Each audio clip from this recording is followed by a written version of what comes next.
అధ్యాయం 11వ వాక్యాన్ని చదువుదాం. సంవత్సరమును నీ దయా కిరీటము ధరింపచేసి ఉన్నావు, నీ జాడల సారము వెదజల్లుచున్నవి. ఈరోజు ప్రియులారా, దేవుడు సంవత్సరం అనే దయా కిరీటాన్ని దేవుడు ధరింపచేసి ఉన్నాడు. ఈరోజు ఈ బిడ్డను ప్రత్యేకంగా దేవుడు ఎన్నుకొని ఆ బిడ్డ భూమి మీద జీవించడానికి దేవుడు తన కృపనిచ్చి, తన ఆరోగ్యమునిచ్చి, నిజంగా క్షేమాన్నిచ్చి, ఆశీర్వాదాన్నిచ్చి, ఈరోజు మానవుల పట్ల ఆయన కృప చూపించి మనములు జీవింప చేస్తున్నాడు దేవుడు. దేవునికి స్తోత్రం. మనములు బ్రతికింప చేస్తున్నాడు. దేవునికి స్తోత్రం. మనం తిరుగుతున్నాము, నడుస్తున్నాము, మాట్లాడుతున్నాము అంటే ఇది దేవుని మహాకృప, దేవుని మహా ప్రణాళిక. తల్లి చెల్లి అక్క అన్న వినండి, ఈరోజు సంవత్సరములు గడిచిపోతా ఉన్నవి. ఈ సంవత్సరములో మనము జీవించినంత వరకు దేవునికి ఎంతవరకు మనం ఇష్టంగా బ్రతుకుతూ వచ్చాం. దేవుడు మేలు చేస్తూ వచ్చాడు, దేవుడు అద్భుతములు చేస్తూ వచ్చాడు, దేవుడు దినదినము కావలసిన పోషణను దేవుడు ఇస్తూ వచ్చాడు.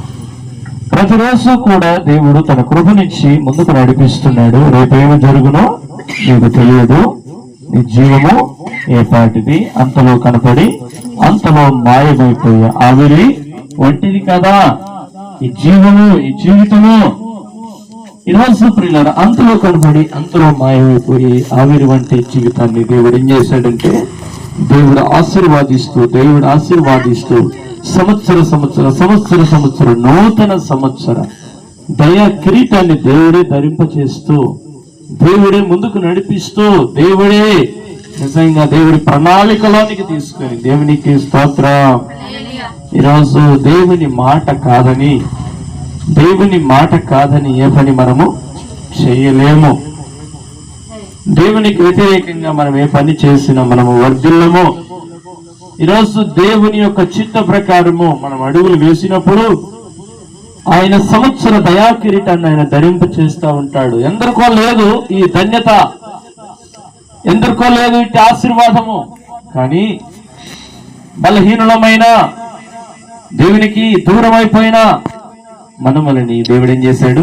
ప్రేమతో చేర్చుకొని, ప్రేమ కలిగిన తన మాటలు వినిపించి, ఆయన మన పాపములు ఒక్కసారి ఒప్పింప చేపించి మనం దేవునికి సమర్పించుకునే విధంగా చేసి, ఆయన మన పాపములన్నిటిని తన రక్తం చేత కడిగి తన కుమారులుగా, తన కుమార్తెలుగా, తన బిడ్డలుగా మార్చుకొని, తనకిష్టమైన కరమైన వ్యక్తులుగా మార్చుకొని, వారికి కావలసిన, వారి కుటుంబాలకు కావలసిన దీవెనలు, ఆశీర్వాదములు, మేలులు దేవుడు చేస్తూ వచ్చాడు. దేవునికి స్తోత్రం. ఈరోజు దయా కిరీటం అనేది ఇది దేవుడు చూపినదే. దయ ఈరోజు దేవుడు చూపినది. మనుషుల పట్ల దేవుడు దయ కలిగి ఉన్నాడు. మనుషుల పట్ల దేవుడు ఎంత దయ కలిగి ఉన్నాడు అంటే తన ప్రాణాన్ని ఇచ్చుటలో మన కోసము, మనమును బ్రతికించుట కోసము, మనమును జీవింప చేయడం కోసము తన ప్రాణాన్నే ప్రధానంగా అప్పగించుకున్నాడు. తల్లి చెల్లి అక్క అన్న, ఈరోజు దేవుని మాటలు మనం వింటున్నాం. మరొక మాట చదువుదాం పిల్లరా. దేవుని మాటలు మీకా గ్రంథం 6వ అధ్యాయం 6వ వాక్యంలో పిల్లరా మనం మాట చదువుదాం. ఏమి తీసుకుని వచ్చి నేను యెహోవాను దర్శించును. Page number 766. మీకా గ్రంథం 6వ అధ్యాయం 6వ వాక్యం. ఏమి తీసుకుని వచ్చి నేను యెహోవాను దర్శించును. ఏమి తీసుకుని వచ్చి మహోన్నతుడైన దేవుని సన్నిధిని నమస్కారం చేస్తును. దహన బలులను, ఏడాది దూడలను అర్పించి దర్శించునా. వేల కొలది పొట్టేళ్లను, వేలాది నదులంత విస్తారమైన తైలమును ఆయనకు సంతోషము కలుగచేయునా. నా అతిక్రమమునకై నా జ్యేష్ఠ పుత్రుణ్ణి నేనిత్తునా. నా పాప పరిహారమునకై నా గర్భఫలమును నేనిత్తునా. ఈరోజు ప్రియులారా, నేను ఏమి ఇవ్వాలి దేవునికి? దేవుని సన్నిధికి వచ్చి నేను దేవునికి ఏమి ఇస్తే ఆయన రుణము నేను తీర్చుకోగలను? ఈరోజు భక్తుడు అంటున్నాడు, అయ్యా నేనేం తీసుకుని రావాలయ్యా నీ సన్నిధికి? ఏం తీసుకొని వచ్చి నిన్ను దర్శించాలయ్యా?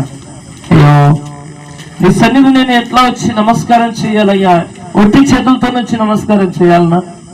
అయితే ప్రభువా ఇదిగో దహన బలులను, ఏడాది దూడలను నేను అర్పిస్తే సరిపోతుందా? అయ్యో ఇంత రక్షణనిచ్చిన దేవునికి ఏడాది దూడలను పొట్టేలను నేను ఇచ్చితే సరిపోతుందా? సరిపోదే. అయితే నా గర్భమును పుట్టినటువంటి నా జ్యేష్ఠ పుత్రుణ్ణి నేను ఇచ్చినా సరిపోతుందా? సరిపోదే. అయితే అయ్యా నా పాప పరిహారం నా గర్భఫలమును నేను ఇచ్చినా లేదే, సరిపోతే. తల్లి చెల్లి అక్క ఏమిచ్చి దేవుణ్ణి దర్శించాలి? అయితే దేవుడు అంటున్నాడు, మనుషుడా ఏది ఉత్తమమో అది నీకు నేను తెలియజేస్తున్నాను. తెలియచేయబడిన సంగతిని ఒకసారి గమనించు. ఏమిటంటే న్యాయముగా నడుచుకొనుటయు. మొదటి మాట ఏంటంట? నువ్వు న్యాయముగా నడుచుకుంటే దేవుడు సంతోషపడతాడు. దేవునికి స్తోత్రం. దేవుడి దగ్గరకు వచ్చి దేవునికి ఏమి ఇస్తే సంతోషపడతాడని నువ్వు అనుకుంటున్నావో, నువ్వు ఆస్తినంత ఇచ్చేసి నీ గర్భఫలాన్ని నీకు గర్భభాసంలో పుట్టినటువంటి నీ జ్యేష్ఠ పుత్రుణ్ణి దేవునికి ఇచ్చినంత మాత్రాన, నువ్వు పొట్టేలను గొర్రెలను దేవునికి ఇచ్చినంత మాత్రం దేవుడు సంతోషపడడు. కానీ ఏమిచ్చి నేను నీ రుణం నేను తీర్చుకోగలనయా అని అంటా ఉంటే దేవుడు అంటున్నాడు, మనుషుడా ఉత్తమమైనది నేను నీకు తెలియజేస్తున్నాను, అది వినొకసారి. ఏంటో తెలుసా? న్యాయముగా నడుచుకుంటా, కనికరమును రెండవది తర్వాత కనికరమును ప్రేమించుటయు, దీన మనసు కలిగి నీ దేవుని ఎదుట ప్రవర్తించుటయు, ఇంతే కదా యెహోవా నిన్ను అడుగుచున్నాడు. దీన మనసు నీలో ఉండాలని దేవుడు కోరుతున్నాడు. దేవునికి స్తోత్రం. గర్వపు మనసు కాదు, అసూయ మనసు కాదు, పగ మనసు కాదు. ఏ మనసు అంట? దీన మనసు. దీనత్వం. మన ప్రభువు మాదిరి మనకు ఉన్నాడు. మాదిరికరమైన జీవితాన్ని ఇలా ఉండాలి దీనుడు అంటే, ఇలా ఉండాలి దీనత్వం అంటే. తన దీనత్వాన్ని మనకు చూపించాడు. దేవునికి స్తోత్రం. ఎంత దీనాతి దీనము యేసయ్యాని జననమెంత దయనీయము, తలుచుకుంటున్నా గుండె తడబడి కరిగి నీరవుచున్నది. ఎంత దీనాతి దీనము ఓ యేసయ్యా. ఈరోజు దీనాతి దీనం కాదు, ఈరోజు దీనత్వాన్ని దేవుడు చూపించి ఆ దీనత్వం లక్షణాలు ప్రభులో మనం చూస్తాం. ధనవంతుడైన దేవుడు, పరిశుద్ధుడైన దేవుడు, సమస్తాన్ని సృజించిన సృష్టికర్త అయిన దేవుడు ఈ లోకానికి దీనుడిగా దిగి వచ్చాడు. దేవునికి స్తోత్రం. ఎదుగుతున్నాం. దేవునికి స్తోత్రం. కాబట్టి ప్రియులారా, ఈరోజు ప్రభు ద్వారా మనం ఏం నేర్చుకుంటున్నట్టే దీనత్వం నేర్చుకుంటున్నాం. ఈరోజు ప్రభు అడుగుతున్నాడు, ఉత్తమమైనది నేను నీకు తెలియజేస్తున్నా, న్యాయముగా నడుచుకునుట, కనికరమును ప్రేమించుట, దీన మనసు కలిగి నీ దేవుని ఎదుట ప్రవర్తించుట, ఇంతే కదా యెహోవా నిన్ను అడుగుతున్నాడు. యెహోవాగా ఉన్నవాడు ఎప్పుడు ఉండే దేవుడు నిన్ను అడుగుతున్న మాట అంటే ఈ మాటలు అడుగుతున్నాడు. నువ్వు కనికరము కలిగి, ప్రేమ గుణాన్ని కలిగి, న్యాయము కలిగి ఈరోజు నువ్వు జీవిస్తూ దేవుడికి ఇష్టకరంగా, నువ్వు దేవుడు ఇష్టపడే విధంగా నువ్వు దీనత్వాన్ని కలిగి దేవుని ఎదుట నువ్వు ప్రవర్తిస్తే దేవుడు నిన్ను బట్టి సంతోషపడతాడు. నీ నుండి కోరుకునేది అదే. నువ్వు ఏమిచ్చినను నీలో దీనత్వం లేకపోతే, ఈరోజు నువ్వు కానుకలు ఇచ్చినను, ఈరోజు నువ్వేమి చేసినను నువ్వు దీనత్వం అనేది లక్షణం నీలో లేకపోతే ఆ కానుకకు ప్రతిఫలము ఉంటుందండి. నువ్వు దేవుని పనికి నువ్వు ఎంత ఖర్చు పెట్టినా, దేవుని కార్యక్రమాలు ఎన్ని చేసినా, నీ హృదయం మారకుండా, నీ తలంపులు మారకుండా, నీ ఆలోచన మారకుండా, నీ పరిస్థితులు మారకుండా, నువ్వు పరిశుద్ధమైన జీవితాన్ని జీవించకుండా నువ్వెంత చేసినను దాని వలన ఫలితమేమి నువ్వు చూడలేవు. ఈరోజు దేవుడు కోరుకున్నది ఏంటంటే నువ్వు దీనత్వము కలిగి జీవించాలి. కాబట్టి ప్రియులారా, ఈరోజు మరొక మాట నేను జ్ఞాపకం చేసి నేను చివరిగా ఇంకా ముగిస్తాను. ఇక సామెతల గ్రంథం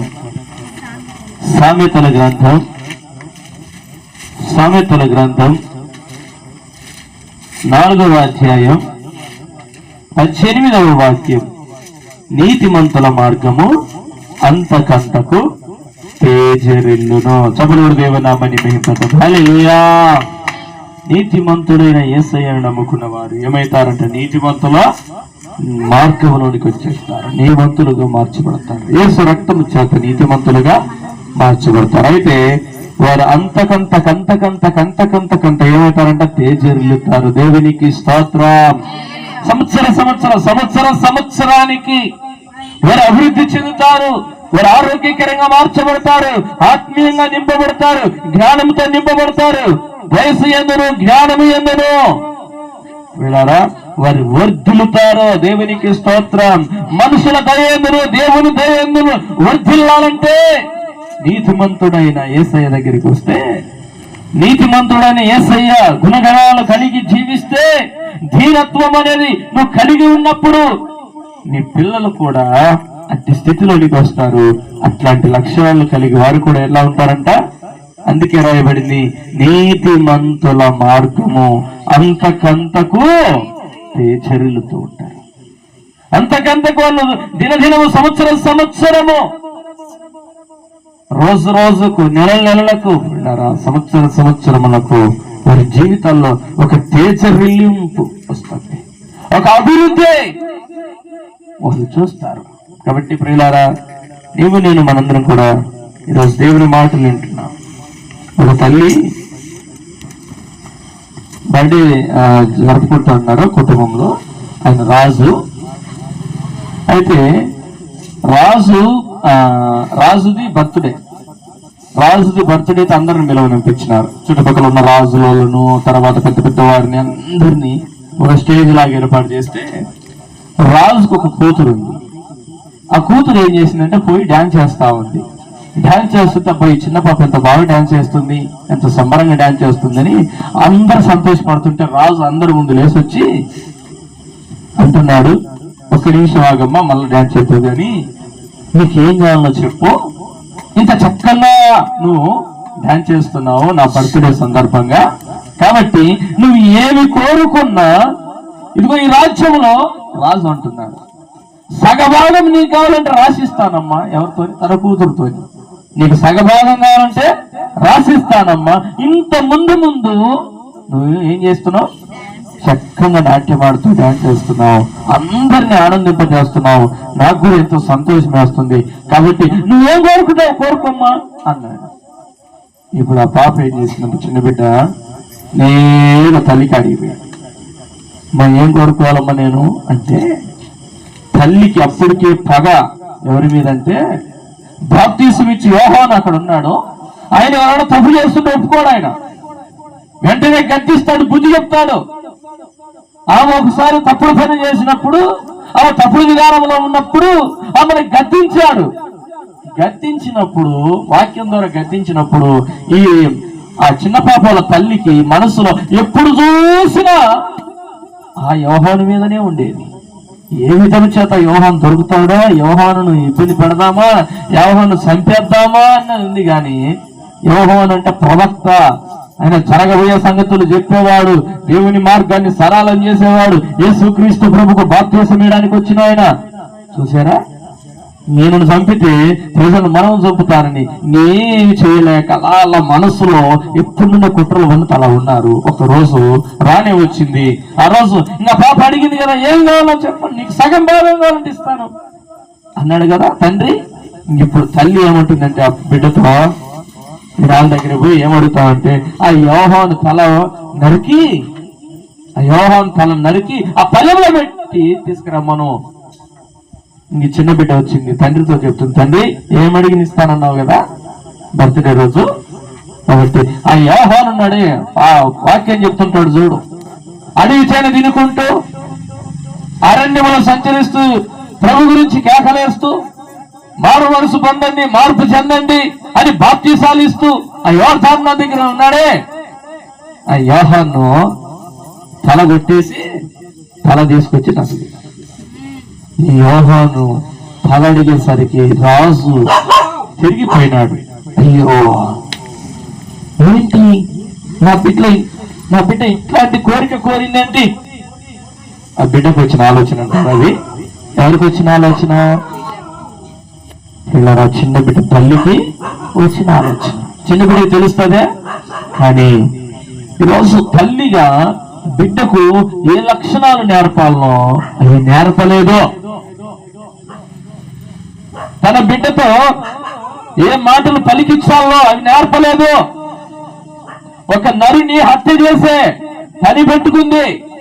తల్లి చెల్లి అక్క అన్నాయనండి ఈరోజు కత్తులతో కాదు, చాలా మంది మాటలతోనే, కత్తుల కన్నా పదులు కలిగిన మాటలతోనే మనసులను చంపేస్తున్నారు.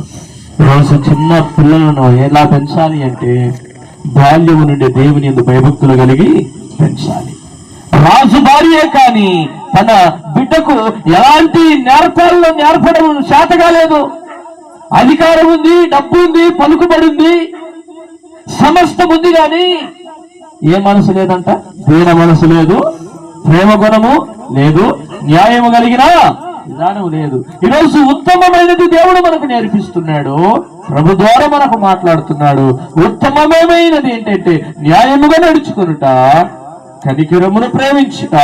ఈరోజు తల్లి చెల్లి అక్క దీన మనసు కలిగి ప్రవర్తించుట.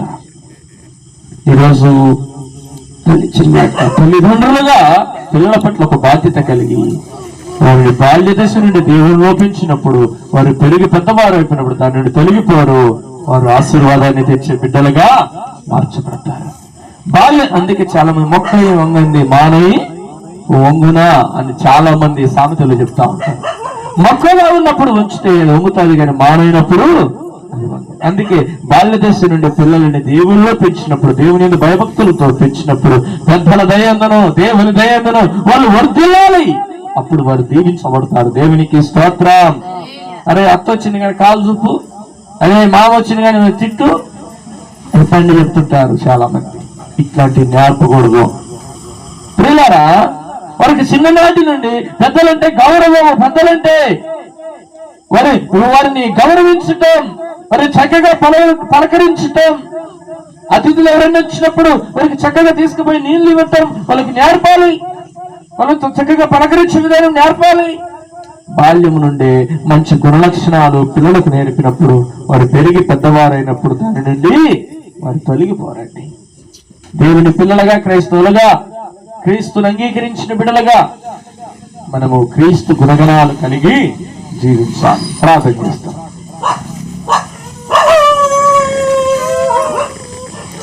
పరిశుద్ధుడా, ప్రేమ కలిగిన తండ్రి, నీ కొందనాలు. ఈరోజు దినోత్సవం రోజు ప్రభానైనా నిజంగా ఈరోజు ఒక బిడ్డను ప్రభు ఏం కావాలనో కోరుకు అంటే తల్లి దగ్గరికి వెళ్తే యోహాను యొక్క తల అడుగుతూ అంటే తల్లి సరైన విధానంలో బిడ్డను పెంచట్లేదు. అక్కడ ఒక లోపం కనపడతా ఉంది. ఒక ప్రవక్తలు చంపడానికి ఆమె ప్లాన్ చేసింది. ఆమెలో ఉన్న ఒక సైతాను, ఆమెలో ఉన్నటువంటి ఒక దురాత్మ అక్కడ పనిచేస్తూ కుటుంబాలను, రాజ్యానికి శాపాన్ని తెచ్చే వ్యక్తిగా మార్చబడింది. ఆమె రాజ్యం కూలిపోయేటట్టుగా కారణం తమ ఆలోచన, సొంత ఆలోచన. ఈరోజు తల్లి చెల్లి అక్క దేవుని మాట, మన ఆలోచన మన కుటుంబాన్ని కట్టేదిగా, మనకు మంచి పేరు తెచ్చేదిగా ఉండాలి. దేవుని మాటలు విన్నాం. బాల్య దశ నుండి దేవునిలో పెంచినప్పుడు, దేవునిలో పెరిగినప్పుడు, దేవుని మార్గంలో జీవించినప్పుడు అంతకంతకు తేజరిల్లుతారు, అభివృద్ధి చెందుతారు, ఆశీర్వాదించబడతారు.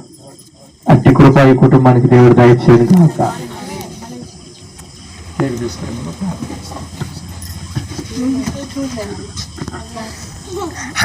తీసుకొస్తే కేక్ కట్ చేసి